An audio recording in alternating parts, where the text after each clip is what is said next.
in class 8th understanding the criminal justice system is fair trial. Fair trial कैसे होगा, unbiased कैसे होगा, जो ट्रायल चल रहा है, जो भी कोई केस चल रहा है, फेयर ट्रायल हम कर किस लिए रहे हैं कि we have none about that कि जो जज है, द जज is giving his decision on behalf of free mind. Okay, कि वो क्या करेगा, जितने एविडेंस मिले हैं उन्हीं के बेसिस पर अपना क्या रिजल्ट गिवन करना.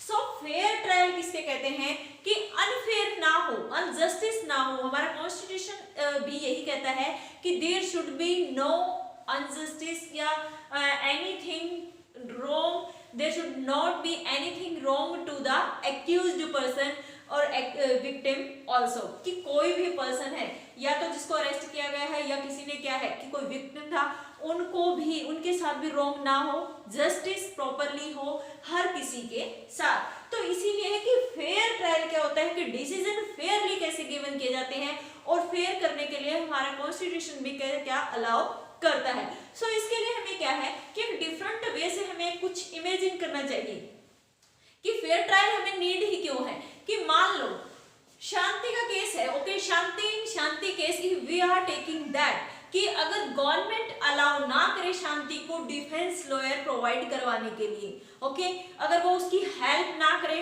तो भी क्या होगा, क्योंकि वो पुअर है, वैसे उसके ऊपर क्या है ऑफेंसेस लगे हुए हैं और ऊपर से उसकी कोई भी क्या है कि स्टेट हेल्प नहीं कर रहा है. इट मींस क्या होगा, वो अनफेयर हुआ क्योंकि उसकी साइड से जो शांति है, शांति को डिफेंड करने के लिए देयर इज नोबडी.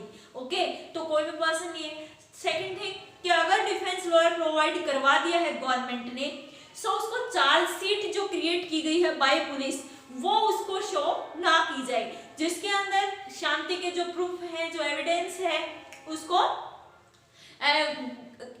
उसको क्या है कि वो फेयरली उसके लिए डिसीजन देने के लिए कि उसने जो क्राइम किया है वो और जो उसके लिए पॉसिबिलिटी है कि हाँ मैं एक्यूज्ड नहीं हूँ, वो गिल्टी नहीं है, ये चीजें जो प्रूफ करता है और जितने भी एविडेंस है वो सब कुछ अगर मिसिज रॉय, जो कमला रॉय थी, वो किसकी थी, शांति की डिफेंस लॉयर थी, अगर उनको वो सब कुछ विजिबल ना किया जाए तो भी क्या होगा, ये केस अनफेयर होता.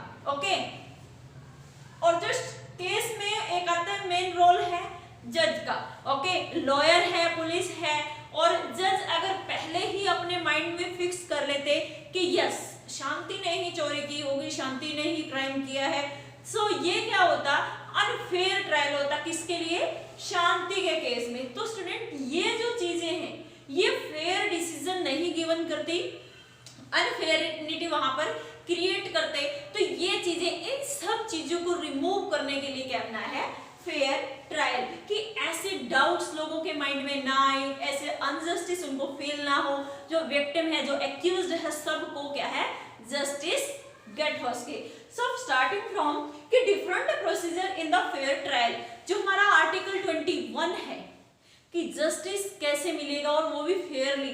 तो 21 आर्टिकल है, वो क्या कहता है, that guarantees the right to life states that a person's life or liberty can be taken away only by following a reasonable and just legal procedures. कि हमारा आर्टिकल 21 क्या कहता है, राइट टू लिव, कि हमें क्या राइट है, हमें अपनी लाइफ में जीने का अधिकार है और किसी भी पर्सन से उसकी लाइफ को क्या है, उसको जीने से, उसकी लिबर्टी से हम उसको दूर नहीं कर सकते हैं. सो ये चीजें इसी राइट को फॉलो करते हुए क्या है, फेयर ट्रायल गिवन किया गया है.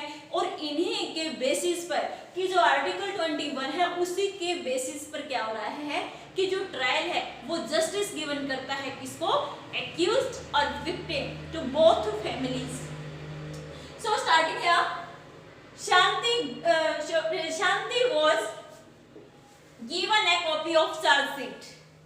जितने भी एक्यूज्ड के ऊपर जो भी ब्लेम लगे हैं, जितने भी ऑफेंस लगे हैं, police has make a chargesheet, और वो चार्जशीट किसको गिवन की जाए, शांति को. फेयर ट्रायल कब होगा किसी भी केस में, अगर हम यहाँ फॉर एग्जांपल अगर शांति का केस ही चल रहा है तो इस चैप्टर के अकॉर्डिंग हमारा फेयर ट्रायल कब होगा, क्योंकि जो चार्जशीट क्रिएट की गई है बाय पुलिस वो शांति को दिखाई जाए. ओके, कि शांति के ऊपर ये ऑफेंसेस लगे हुए हैं, इसके ऊपर ये एक एक्यूज्ड पर्सन है, आपका नेम ये है, आपके ऊपर ये था, आपके 10,000 रुपीज आपके बॉक्स से गेट किए गए हैं और ब्लेम आपके ऊपर क्या है, थेफ्ट का। ये सारी चीजें किसको, एक कॉपी चार्जशीट की किसको गिवन की जाए, शांति को, ताकि शांति को भी पता चले कि मेरे ऊपर कौन कौन से ब्लेम लगाए गए हैं। The trial was held in open court in the public view, कि कोर्ट में कोई भी ऐसा केस ना हो जो सीक्रेटली किया जाए। इस केस में अगर हम यहाँ डिफरेंट वे से लेते कि अगर सीक्रेटली कोई भी केस का डिसीजन गिवन कर दिया जाए, इट मींस कि पब्लिकली व्यू नहीं था उसके अंदर, ना ही लोगों को पता चला कि आखिर में रिजल्ट क्या रहा, तो वो अनफेयर होता। तो शांति के केस में क्या है कि कोई भी केस है अगर फेयर ट्रायल में चलना है, then it will be held in open court, कि लोग सामने बैठे हैं, सारे जो एक्यूज्ड है वो भी, विक्टिम फैमिली है वो भी, सब एक साथ बैठे हैं, then the hearing of the case is going on, so it will be a fair system. The trial was held in the presence of accused, कि accused कौन है, शांति, क्योंकि जो ट्रायल चल रहा है, जो केस की हियरिंग चल रही है, जहाँ पे पब्लिक प्रोसिक्यूटर है, डिफेंस लॉयर है एंड जज ऑल्सो, तो इन बिटवीन, और उनके जो फैमिली मेंबर है, शांति का भाई जो सुशील था वो भी उसी टाइम कोर्ट में बैठा है। तो इट मीन्स क्या हुआ कि एक्यूज्ड की प्रेजेंस में क्या होना चाहिए, केस चलना चाहिए, उसी टाइम हियरिंग होनी चाहिए, सारी एविडेंस, सारी विटनेसेस को उसी टाइम पेश किया जाना चाहिए। Shanti's defence lawyer was given an opportunity to cross examine all the prosecution witness. जो शांति के जो लॉयर है, डिफेंस लॉयर कौन थे, मिसेस कमला रॉय, उनको क्या था, क्रॉस एग्जामिन करने का क्या दिया गया है, ऑप्शन गिवन किया जाता है। In every case cross examination is necessary. तो जो क्रॉस एग्जामिन किया जाता है in between the all the open market and in front of all the persons. So यहाँ पर जो क्रॉस एग्जामिन का अलाउ किया गया है कि जो विक्टिम है उसको भी खड़ा किया जाता है, जो एक्यूज्ड है, जो एविडेंस है, all these things will stand up there and all persons will give their views also. So ये जो क्रॉस एग्जामिन है विटनेसेस के बेस पर, ये भी हमारे जो केसेस हैं उसको क्या करता है, एक फेयर ट्रायल देता है, जस्टिस गिवन करने में पॉसिबिलिटी क्रिएट करता है। जज assumed to be her innocent. Listen, every person is innocent whenever, या जब तक till that time the accused is not proving that he is guilty or not.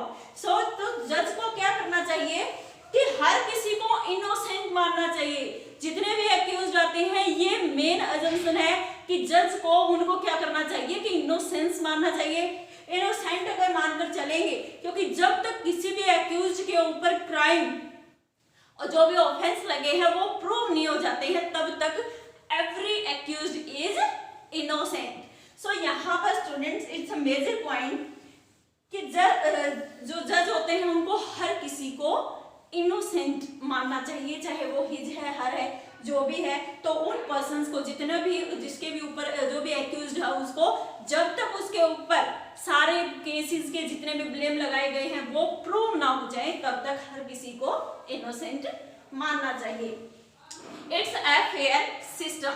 Next आता है, it was the responsibility of the prosecution to prove beyond reasonable doubts that Shanti was guilty, कि हर किसी को ये प्रिकॉशन, ये जो है कि जो प्रोसिक्यूशन है, प्रोसिक्यूटर जो हमारे लॉयर है, ये it's the responsibility of him और हर, वो क्या प्रूव करेंगे बिना किसी को भी ऐसा शक ना रहे, तो उसको ऐसे रीजंस गिवन करने चाहिए कि अगर मान लो शांति क्या थी कि गिल्टी होती, तो शांति को अगर गिल्टी प्रूव करना है तो वहां पर ऐसे रीजंस गिवन करने पड़ेंगे ताकि जिसके ऊपर कोई भी डाउट ना कर सके।